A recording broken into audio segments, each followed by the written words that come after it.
Hello and welcome to Path Made Easy. Today's case is an example of Pemphigus vulgaris. This biopsy was taken from the buccal mucosa, so we've got a typical lining mucosa over the surface here, so it's non-keratinized stratified squamous epithelium.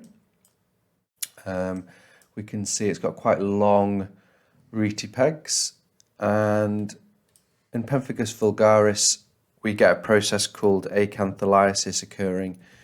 So if we zoom in here, you might be able to appreciate that we have an unzipping of the epithelium, and this is an intraepithelial separation.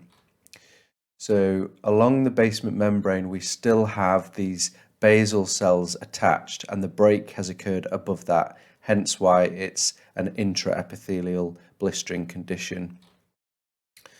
So if we follow that along, it varies in terms of where the break is occurring. Over here it's a bit higher up, but you can still see that we have a large amount of separation occurring.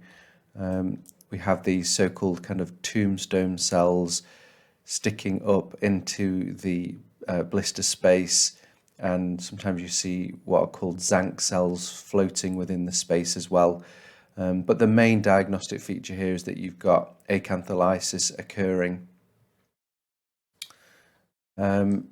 So in order to confirm the diagnosis, you would have to do, well, it's usually direct immunofluorescence, and that would show a typical chicken wire pattern in the epithelium, because this patient would have autoantibodies to the desmoglines in the epithelium.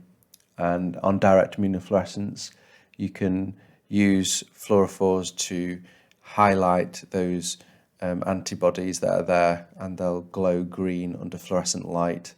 So you've got the intraepithelial blister, and then you can prove that the antibodies are there using direct immunofluorescence. Just to finish on, it's not unusual to see a bit of epithelial hyperplasia, and in this particular case there's a little bit of what I would call reactive atypia.